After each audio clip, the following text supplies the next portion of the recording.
عمران خان کی بہن علیمہ خان ایک غیر سیاسی دورے پر فیملی میٹ اپ کے لیے چترال جا رہی تھی، لیکن وہ غیر سیاسی ایک دورہ جو ہے وہ سیاسی دورے میں تبدیل ہوئی۔ علیمہ خان نے تو اوپنلی یہ کہا کہ ان کا یہ جو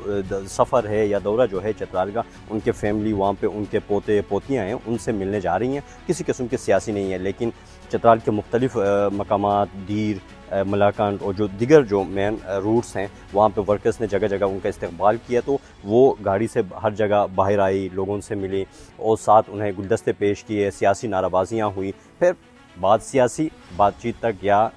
خطاب تک پہنچ گئی۔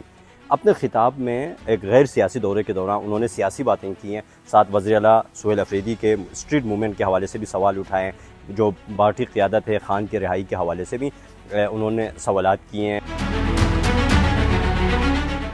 اب پارٹی کے کچھ لوگوں نے اس کے اوپر اعتراض بھی کیا ہے۔ علی محمد خان نے کسی کا نام تو نہیں لیا، لیکن انہوں نے یہ کہا ہے کہ ایک فیملی یا مورسی جو سیاست ہیں وہ پی ٹی آئی میں نہیں ہونا چاہیے۔ ان کا اشارہ پارٹی کے اندرونی اور کچھ تجزیہ کاروں کے مطابق علیمہ خان کے دورے کے اوپر تھا، لیکن کچھ ٹائم بعد انہوں نے اس کی تردید کی۔ انہوں نے یہ کہا کہ ان کا مطلب علیمہ خان کے دورے یا ان کے سیاست یا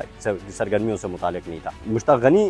سینئر رہنما سابق اسپیکر ہیں، ان کے مطابق علیمہ خان مجبوری کے تحت سامنے آ رہی ہیں، اپنے بھائی کے لیے جدوجہد کر رہی ہیں، ایک موومنٹ چلانے کی کوشش کر رہی ہیں اور ان کا سیاست یا اس سے کوئی خاص تعلق نہیں ہے۔ پارٹی کے کچھ لوگوں کے مطابق علیمہ خان جو ہے وہ پارٹی کو ہائی جیک کرنا یا اس کے اوپر اپنا اثر رسوخ بڑھانا چاہتی ہے۔ ان کی کوشش یہ ہے کہ وہ کسی طرح جو ہے ان کو سربراہی ملے، پارٹی کی بھاگ دوڑ وہ سنبھالے، فیصلے ان کے مرضی کے مطابق ہوں، لیکن پارٹی کے اندر اس کی شدید مخالفت ہے اور قیادت کو تحفظات بھی ہیں۔ مسئلہ یہ ہے سامنے آ کر کوئی بات کرنے والا نہیں ہے۔ علی امین نے کھل کر اس کے خلاف باتیں کی تھیں، اب اس کا کیا نتیجہ نکلا، علی امین کے مستقبل کا کیا ہوا ہے، وہ سب کے سامنے ہے۔ پارٹی کے لوگ کہتے ہیں کہ تمام معاملات سے سارے لوگ باخبر ہونے کے باوجود بھی عمران خان کی بہنوں کے حوالے سے یا اس کی جو بیوی ہیں اس کے حوالے سے کوئی بھی بات کرنے کو تیار نہیں ہے، کیونکہ عمران خان زیادہ تر ان کی باتیں سنتے ہیں۔